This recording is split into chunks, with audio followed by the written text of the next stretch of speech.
పనిచేసే ప్రభుత్వం పని చేయని ప్రభుత్వం ఏదో ప్రజలు గుర్తించాలని మంత్రి నిమ్మల రామానాయుడు అన్నారు. ప్రజా సంక్షేమే లక్ష్యంగా పనిచేస్తున్న కూటమి ప్రభుత్వాన్ని ప్రజలు ఆదరించాలని కోరారు. నియోజకవర్గంలో పర్యటించిన మంత్రి నిమ్మల రామానాయుడు 50 లక్షల రూపాయల సీఎంఆర్ఎఫ్ సాయాన్ని చెక్కుల రూపంలో లబ్ధిదారులకు అందించారు.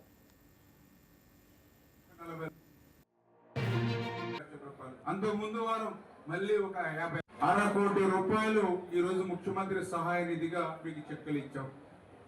ఇదే ప్రాంగణంలో గత వారం శనివారం రోజు మళ్ళీ ఒక 70 లక్షలు 70 మందికి మళ్ళీ ఒక 50 లక్షల రూపాయలు, అంతకుముందు వారం ఒక 40 లక్షల రూపాయలు, అంతకుముందు వారం మళ్ళీ ఒక 50 లక్షల రూపాయలు. ఇట్లా ఏ వారం చూసినా కూడా వారం వారం తిరగకుండా లక్షల రూపాయలు ముఖ్యమంత్రి సహాయ నిధి నుంచి మన కార్యాలయం దగ్గర మనం అందజేస్తూ ఉన్నాం.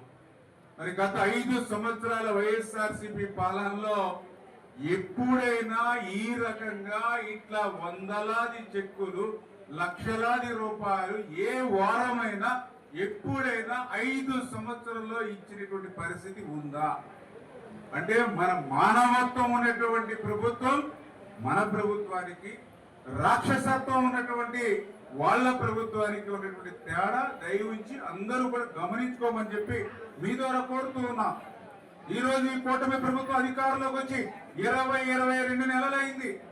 ఈ 22 నెలల్లోనే మన ఒక్క నియోజకవర్గంలోనే ఇప్పటికి 13,60,00,000 రూపాయలు మన నియోజకవర్గంలో ఇచ్చే ముఖ్యమంత్రి సహాయ నిధి. మీరు సత్య హాస్పిటల్కి వెళ్ళి, రాజీవ్ హాస్పిటల్కి వెళ్ళి, సౌమ్య హాస్పిటల్కి వెళ్ళి, శేషాద్రి హాస్పిటల్కి వెళ్ళి, మరి ఏదైతే న్యూ లైఫ్ హాస్పిటల్కి వెళ్ళి, ఇట్లా ఏ ఆసుపత్రికి వెళ్ళినా మీరు బిల్లులు తెచ్చుకుంటే ఈవేళ మీకు కొంత ఆశ్రయిస్తున్నాం చెక్కులు ఇచ్చి. మరి గత 5 సంవత్సరాల వైసీపీ పాలనలో ఎప్పుడైనా ఇట్లా బిల్లులకి డబ్బులు ఇచ్చినటువంటి పరిస్థితి ఉందా అని అడుగుతూ ఉన్నాం. 1,00,00,000 రూపాయలు ఈ రోజు ముఖ్య